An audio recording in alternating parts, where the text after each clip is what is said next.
Your subconscious mind is programmed from the outside in and creates from the inside out.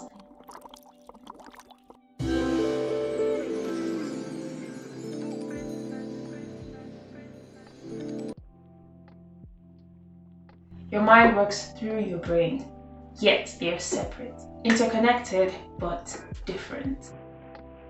The brain is a complex organ that receives and interprets sensory information and also directs motor responses. The mind is energy, and it generates energy through thinking, feeling, and choosing. Your mind is how you uniquely experience life.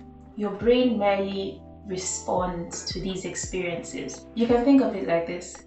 Your brain is a computer and your mind is the programmer. The brain already has the systems which are meant to direct the actions of the body. So the mind works through those physical systems to bring about your state of being. The conscious mind can be described as anything you are currently aware of. What you're feeling, touching, seeing, hearing, whatever is going on now, whatever you're experiencing now, is your conscious mind. On the other hand, your subconscious mind is always working in the background.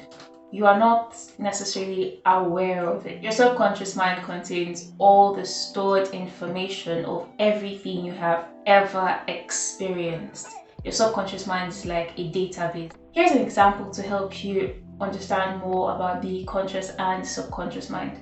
The first day you're ever going to learn how to ride a bike, you are overly conscious about it. You can't mess up, you can't think about any other thing because that's your first time. You've never ridden before, you have no experience of riding a bike before, so you have to be present and aware of what you are doing. But as time goes on and you continue practicing riding a bike, you become an expert at it and you no longer need your conscious mind to ride a bike. How does that work? The subconscious mind now has so much memory of riding a bike that you no longer need your conscious mind to ride a bike. That's why you can be riding a bike and thinking of what you cook for dinner. Have you ever done that before? That's because your subconscious mind that has stored it before now knows, okay, if I'm riding a bike, then this muscle is meant to be tense to this intensity, your hand is meant to be at this degree.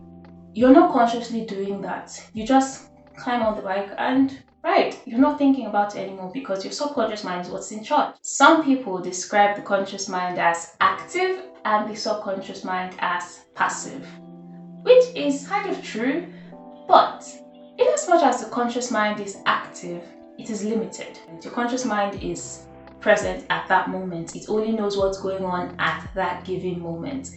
Once the moment passes, that information is stored in the subconscious mind. The conscious mind is no longer aware of it. Meanwhile, your subconscious mind, which is passive, is limitless, right?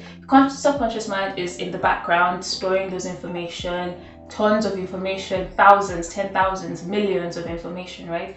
It can't get full. Your conscious mind cannot perform more than one task at the same time. Hold up, I know people are going to be coming for me saying, but Cleta, I multitask. Hello, calm down. Remember the bicycle example. You're riding the bike and thinking of how you're going to cook dinner, right? What you're going to cook for dinner. Your conscious mind is thinking of what you're cooking for dinner. Your subconscious mind is riding the bike. Your subconscious mind is actually what does most of our habitual activities because we've done them so much that they are stored up in our subconscious mind and we no longer need our conscious mind to do them. The way your subconscious mind learns is what I call impression. Something that the conscious mind has over and over again deemed as true or correct is what the subconscious mind is going to also see as correct. So if you constantly think a particular thought or if you constantly react a particular way to a particular situation, that is how your subconscious mind is going to register it and say, okay, this is how we respond to this, or this is how we think about this. Take, for example, a student who has never done chemistry before, but probably his or her older siblings have told her that chemistry is hard, girl. You can't do chemistry. Everybody fails it. It's a very horrid subject. She has never experienced chemistry before. Once she gets to school and she hears her seniors to telling her, oh, that chemistry teacher is awful. So what she's expecting from chemistry is everything bad, right? And even though chemistry isn't that hard, her subconscious mind is going to make it hard for her. Why? That's the program that has been written in her mind. Okay? That's why we need to be careful, first of all, of the people around us and what they say and how it affects us. Secondly, what we also tell ourselves, right? So her mind was impressed with the belief that chemistry is hard, and well, chemistry was hard for her. Which is why I say your subconscious mind is programmed from the outside in and creates from the inside out. We could see her conscious mind was programmed from the outside in because she heard it from everywhere in her environment that chemistry is hard, right? So that programmed her subconscious mind from outside in. Now, subconscious mind actually created chemistry being hard from the inside out because, okay, we've been impressed with the belief that chemistry is hard, so I need to create it. Hello, my work is to create from what you have impressed on me. That's subconscious mind. So it created chemistry being hard because if she had decided to say chemistry isn't hard for me, it could be hard for you, but it isn't for me,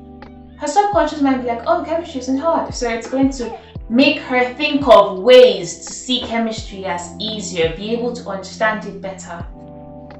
Are we getting the gist? So that'll be it for today. If you learned something new or found this helpful, be sure to smash the like button. Also share with someone who needs to hear this. You can't be greedy, can you?